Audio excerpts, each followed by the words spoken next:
Hi.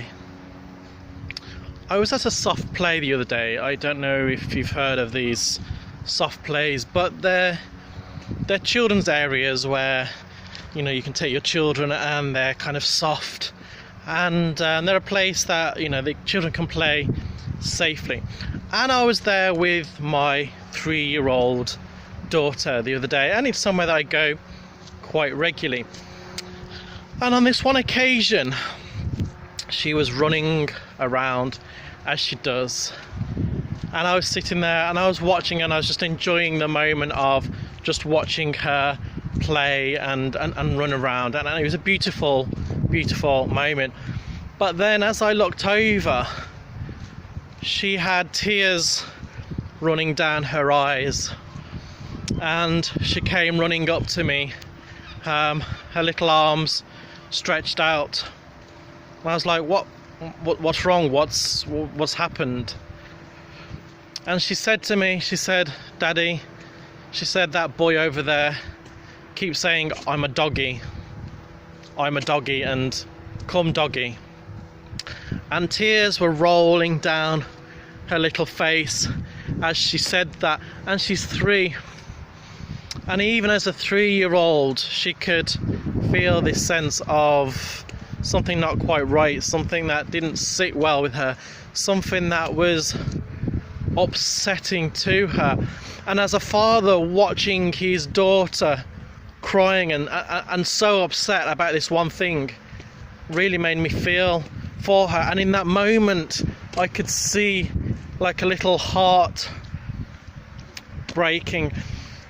And so I did as any father would do, and I brought her close and I whispered to her, I said, "Are you a doggy? Is it true? Is it real?" And obviously it's a rhetorical question, because of course I know the answer. And she says, no, I'm not. "No," I said, "you're not a doggy." And by asking those 2 questions, is this real? Is this true?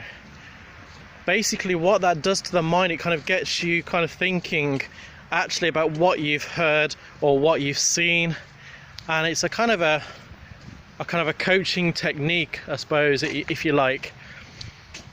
And she says, "No, I'm not a doggy." And at that moment when she said, "No, I'm not," suddenly she linked that thing, that what that boy said was an untruth. It was a lie. It wasn't real. Now maybe he was messing about, or maybe he was just teasing her, but to her that was really hurting her. And so by doing that, she was able to cognitively say to herself, "No, this isn't true." And she went away smiling. In that second that I asked her that question, that little girl went off smiling. And why am I sharing that story?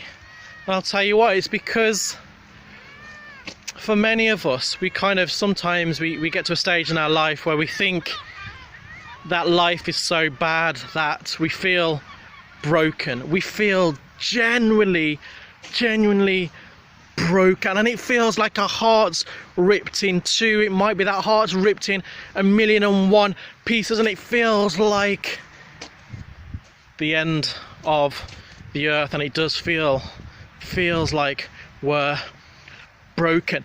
And I was watching a film the other day, and in this film there's a quote from a guy, and this little girl, again the girl says, "Are you going to fix me?" And the guy says, "No," he says, "because you're not broken."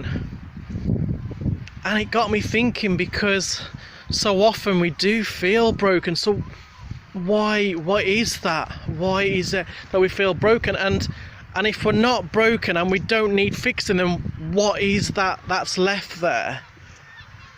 And of course the truth is that it's hurt. It's hurt. It's that emotion of hurt. And so it kind of dawned on me that after all the years I've been battling with this whole idea of being broken, of needing to be fixed, of not being quite right, suddenly it was like the 3-year-old was kind of like teaching me, my own 3-year-old was teaching me this lesson of, actually, maybe I wasn't broken. Maybe I didn't need to be fixed. Maybe, just maybe, stuff's happened, you know?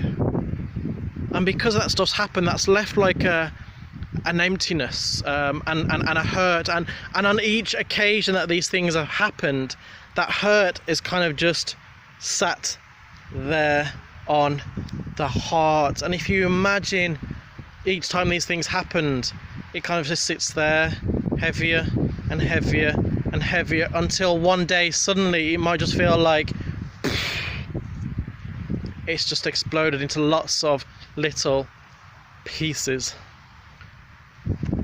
And then when we realise what that's about, that's actually that's hurt that's talking. We're not broken, but that's just hurt. Then actually we can kind of come to a place and start to rebuild, restore.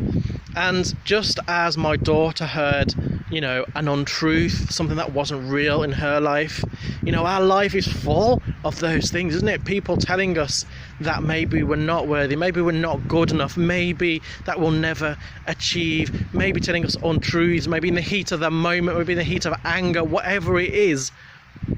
But somehow those words have stayed with us through all our life.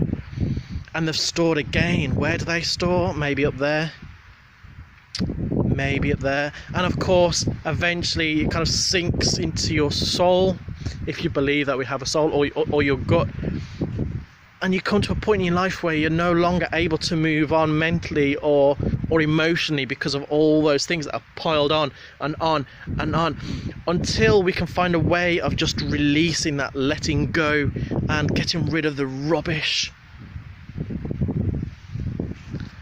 And so if you're in that place today and you're feeling, as I said, broken, let me just assure you, you're not broken. You don't need fixing. Maybe you just need a bit of love. Maybe you just need an extra bit of support. Maybe you just need someone to help you just get rid of the rubbish in your head or your heart or your soul even. If that's you and you want to chat about anything, then just drop me a line and speak to someone who knows. Speak to someone who knows and somebody who cares. Have an awesome day. I'm Steve Alexander. Peace of Mind Coaching. Bye.